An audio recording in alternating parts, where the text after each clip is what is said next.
मैं डीपी सिंह आपका DP classes में स्वागत करता हूं। दोस्तों, आज पॉलिटी की इस क्लास में हम लोग पढ़ेंगे राष्ट्रीय आपात। पिछले चैप्टर में हम लोगों ने पढ़ा था निर्वाचन से संबंधित प्रावधानों को। जो अभी हमारे चैनल पे नए हैं, मैं उनको बताना चाहूँगा कि हमारे ज्योग्राफी और पॉलिटी की जो प्लेलिस्ट है उनमें आप जाएं और देखें तो आपको शुरू से पूरा संविधान पढ़ने का मौका मिलेगा। जो सीरियल से हैं उनको देखने के बाद आपको किसी भी बुक को पढ़ने की ज़रूरत नहीं होगी। जो उसकी प्लेलिस्ट का लिंक है वो आपको इस चैनल के डिस्क्रिप्शन बॉक्स में मिल जाएगा। इसके अलावा जो अभी हमारा 1 अगस्त से स्टार्ट होने वाला है हिस्ट्री, तो इतिहास के जो लेक्चर हैं उसमें हम मॉडर्न हिस्ट्री स्टार्ट करेंगे और स्टेप बाय स्टेप उसको हम कंटिन्यू करेंगे।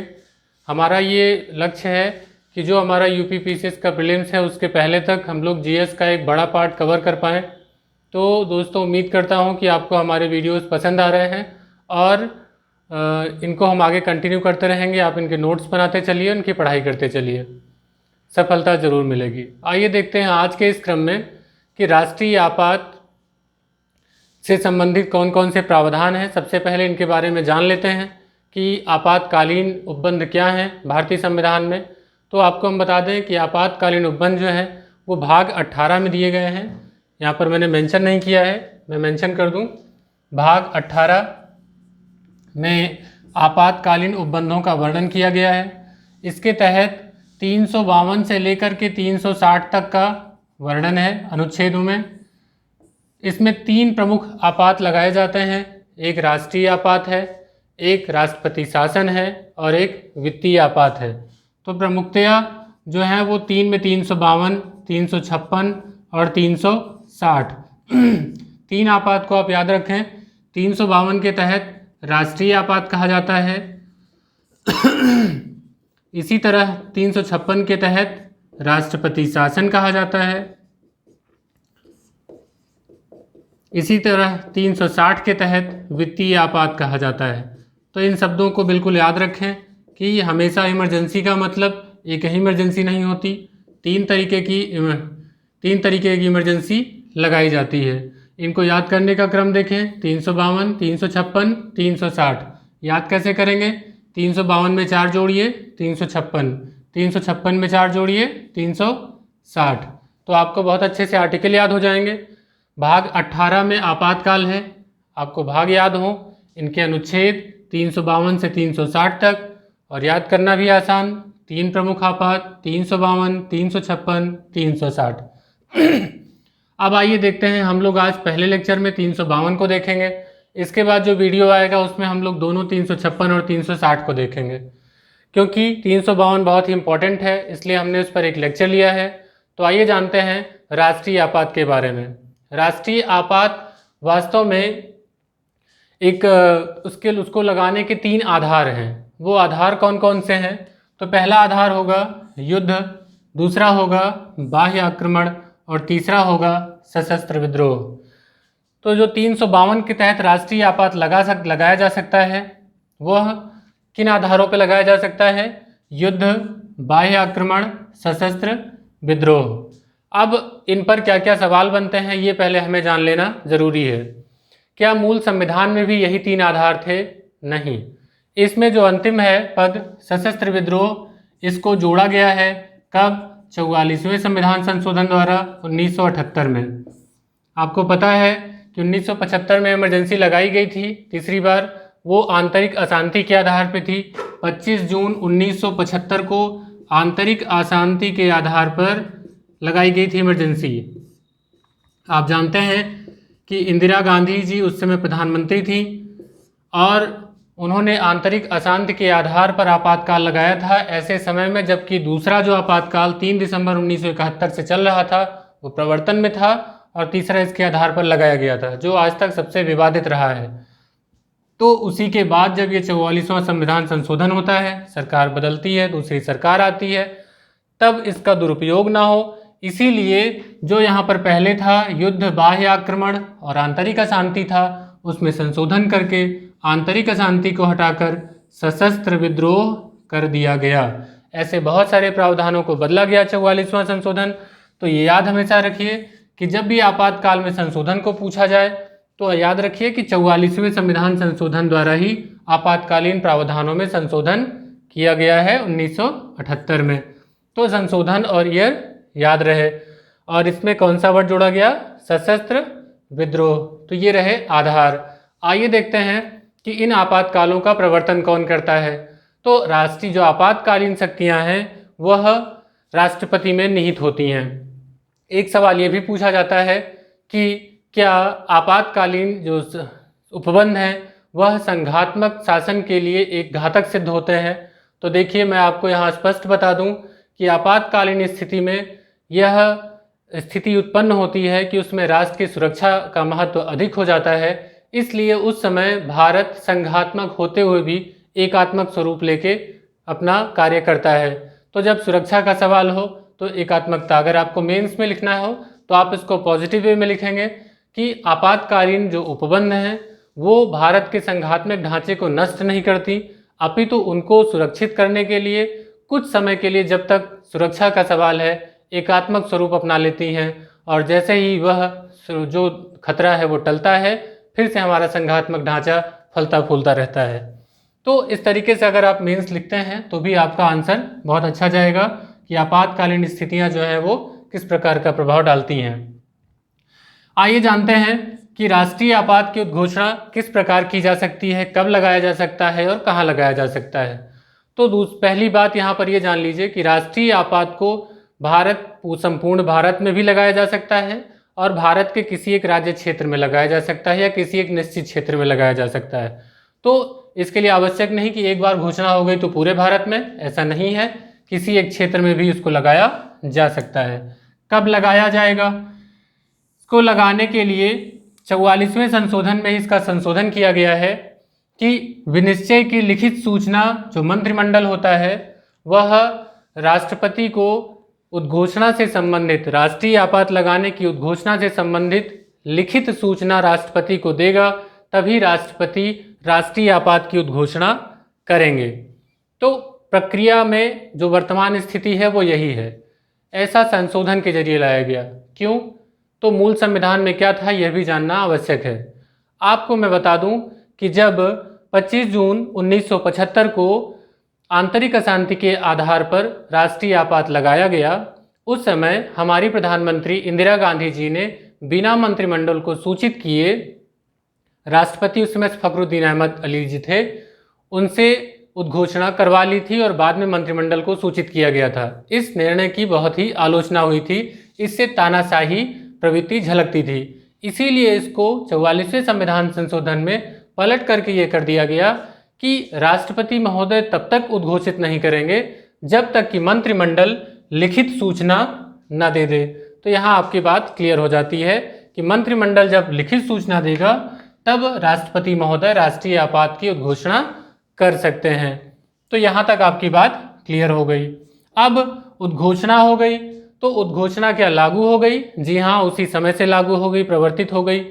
कब तक चलेगी, उसका क्या प्रावधान है? तो इस उद्घोषणा का अनुमोदन होना आवश्यक है। यदि अनुमोदन न हुआ तो 1 माह, जिस दिन से प्रवर्तित होगी, 1 माह में स्वतः ही खत्म हो जाएगा राष्ट्रीय आपात। लेकिन यहाँ पर क्या है, 1 माह की बाध्यता रखी गई है कि संसद द्वारा 1 माह के अंदर उद्घोषणा का विशेष बहुमत से अनुमोदन होना आवश्यक है। तो 2 बातें इसमें निकल के आती हैं, एक तो 1 माह के अंदर अनुमोदन आवश्यक है, दूसरा विशेष बहुमत से। तो विशेष बहुमत क्या होता है? उपस्थित, आधे से अधिक तो हो ही, उपस्थित तथा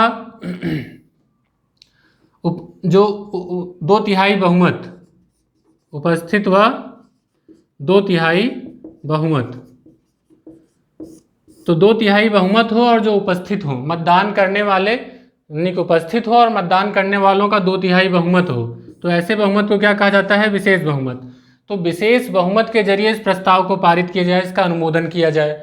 यदि अनुमोदन हो जाता है लोकसभा राज्यसभा द्वारा, तो दूसरे सदन जिस दिन पारित करेगा उस दिन की आखिरी तारीख से यह 6 मास तक प्रवर्तित रह सकता है। यहाँ पर समय का ध्यान रखें, अनुमोदन के लिए समय कितना है? 1 माह। किस प्रकार अनुमोदन दिया जाना चाहिए? विशेष बहुमत। याद रहेगा, अभी इसमें आगे बदलाव होगा इसलिए मैं इस पर जोर दे रहा हूँ। आइए चलते हैं, देखते हैं जब वो अनुमोदन हो गया तो कितने दिन तक आपातकाल रह सकता है। उद्घोषणा की अवधि जो होगी वह 6 माह होगी। अब आप देखिए यहाँ अनुमोदन मिल गया, आपातकाल लागू हो गया, जो अभी मैं आपको प्रभाव बताऊंगा वो प्रभाव चलने लगे। वो कब तक चलेंगे? 6 माह तक। तो सामान्य स्थिति में राष्ट्रीय आपात के घोषणा की अनुमोदन के पश्चात समय कितना है? 6 माह तक चलेगा। क्या इसको 6 माह के बाद भी आगे रखा जा सकता है? जी हाँ, बिल्कुल रखा जा सकता है। यदि संसद फिर से उसको पारित कर दे, विशेष बहुमत द्वारा उसका अनुमोदन कर दे, तो फिर से 6 माह के लिए बढ़ाया जा सकता है। तो 6 माह पर इसका अनुमोदन होना आवश्यक है। अर्थात एक बार ये भी संशोधन के जरिए ही किया गया है। पहले जब संविधान था, मूल संविधान, उसमें एक बार अनुमोदन होने के पश्चात अनिश्चित समय तक आपातकाल लागू रह सकता था, जब तक कि वापस न लिया जाए। लेकिन अब ऐसा नहीं है। अब देखिए इसमें स्टेटमेंट बेस्ड क्वेश्चन बहुत आते हैं, इसलिए ध्यान से सुनिएगा। उद्घोषणा की अवधि 6 माह ही होगी। यदि 6 माह के आगे बढ़ाया जाएगा तो उस 6 माह के उपरांत उसे फिर से अनुमोदन की आवश्यकता होगी, तभी वो आगे प्रवर्तित रहेगा, अन्यथा स्वतः समाप्त हो जाएगा। और अनुमोदन हो जाएगा तो 6 माह करके उसे बढ़ाया जाएगा। अब आप उसके बाद देखिए, ये उद्घोषणा वापस कैसे ली जा सकती है? क्या वापस लेने की भी प्रक्रिया है? 2 तरीके से राष्ट्रीय आपात की घोषणा को वापस लिया जा सकता है। एक तो राष्ट्रपति महोदय ले सकते हैं। राष्ट्रपति महोदय किसी भी समय अनुमोदन हो ना हो, प्रवर्तित हो, 6 माह का समय, कोई बाध्यता नहीं। राष्ट्रपति महोदय जब चाहें इस घोषणा को वापस ले सकते हैं और ये स्वतः समाप्त हो जाएगा। दूसरी प्रक्रिया क्या है?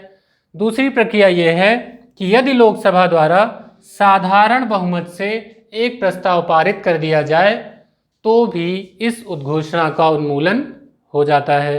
तो आप देखिए यहाँ पर डिफरेंस क्या आ गया। यहाँ पर विशेष बहुमत की बात कही गई थी लागू कराने में, अनुमोदन में, और हटाने के लिए साधारण बहुमत से इसकी वापसी हो जाएगी।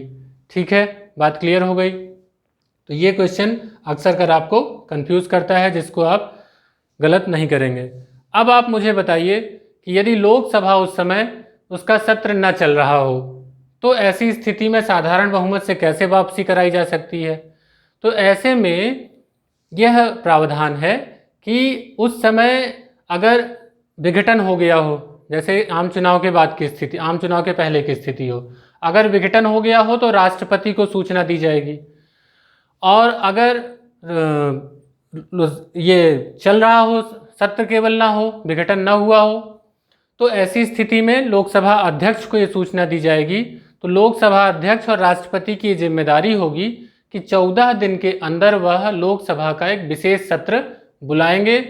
उस विशेष सत्र में उद्घोषणा की वापसी संबंधी प्रस्ताव लाया जाएगा, जिसे साधारण बहुमत से पारित करके उद्घोषणा को वापस ले लिया जाएगा।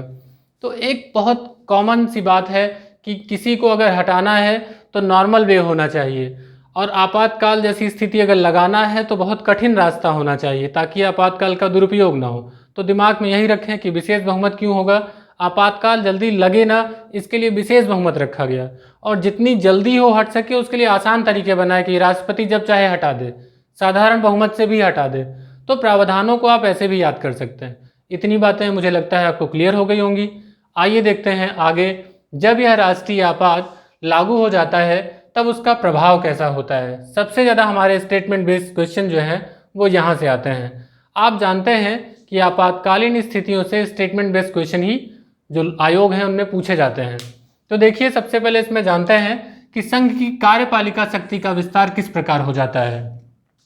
संघ की कार्यपालिका शक्ति का विस्तार इस स्तर तक हो जाता है कि वह राज्य की कार्यपालिका को निर्देश देने की शक्ति प्राप्त हो जाती है। यानी कि कार्यपालिका शक्ति समाप्त नहीं होती, निर्देश दी जाती है, यानी कि अपने हिसाब से वो काम नहीं कर सकती राज्य की कार्यपालिका, संघ जैसा निर्देश देगा वैसे ही उसे करना होगा।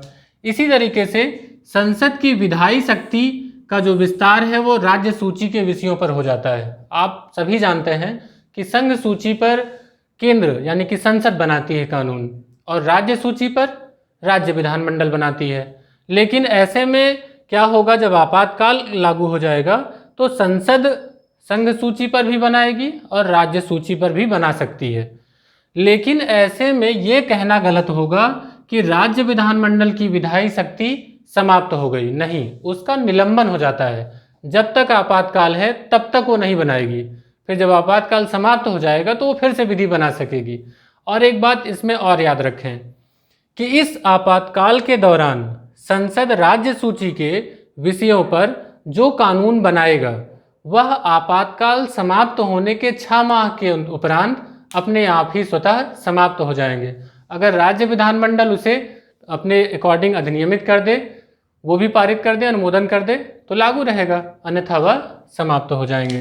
तो 2 बातें इसमें आपको समझ में आई होंगी। तीसरी बात क्या है, केंद्र राज्य में जो राजस्व का वितरण होता है तो राष्ट्रपति को यह शक्ति मिल जाती है कि उनमें भी वह आदेश के द्वारा राजस्व वितरण में जो पैसे का बंटवारा है उसमें भी कुछ आमूलचूल परिवर्तन किए जा सकते हैं। तो ये स्टेटमेंट बेस्ड 3 आएंगे, आप इनसे पूछेंगे। सबसे इसमें इंपॉर्टेंट है मूल अधिकार। मूल अधिकारों की क्या स्थिति होती है? राष्ट्रीय आपात में मूल अधिकारों को लेकर के क्वेश्चन सर्वाधिक पूछे गए हैं। अब क्या है इसमें बात, मूल अधिकारों के निलंबन को लेकर इसमें बातें हैं, तो इसमें आप इन शब्दों पे जाएं, युद्ध, बाह्य आक्रमण, सशस्त्र विद्रोह। यदि युद्ध और बाह्य आक्रमण की स्थिति हो, अगर इन समय इनमें से किसी भी समय राष्ट्रीय आपात की उद्घोषणा अगर की जाती है तो पहला स्टेटमेंट क्या आता है, राष्ट्रीय आपात की उद्घोषणा होते ही मूल अधिकारों का निलंबन हो जाता है। ये पहला स्टेटमेंट है। अब इसमें सब क्लॉज क्या है, युद्ध तथा बाह्य आक्रमण की स्थिति में जब राष्ट्रीय आपात की उद्घोषणा होगी तो अनुच्छेद 19 स्वतः निलंबित हो जाएगा। आर्टिकल 19 ऑटोमेटिकली सस्पेंड हो जाएगा, स्वतः निलंबित। आप देखिए, जो हमने आपको स्टेटमेंट दिया कि आपातकाल के समय मूल अधिकारों का निलंबन हो जाता है, वह वास्तव में राष्ट्रपति को यह शक्ति देता है कि मूल अधिकारों को निलंबन करने की शक्ति राष्ट्रपति के पास हो जाती है, ऐसा अनुच्छेद 359 में कहा गया है। लेकिन यह इस स्थिति में क्या होगा, अगर युद्ध और बाह्य आक्रमण की स्थिति होगी तो अनुच्छेद 19 स्वतः निलंबित हो जाएगा। इसके लिए राष्ट्रपति को कोई घोषणा करने की आवश्यकता नहीं है। बाकी जब भी राष्ट्रीय आपात लगेगा सशस्त्र विद्रोह की स्थिति में, सशस्त्र विद्रोह की स्थिति में, तो ये आर्टिकल 19 जो है वो स्वतः निलंबित नहीं होगा। ठीक है, ये याद रहे, 19 निलंबित नहीं होगा।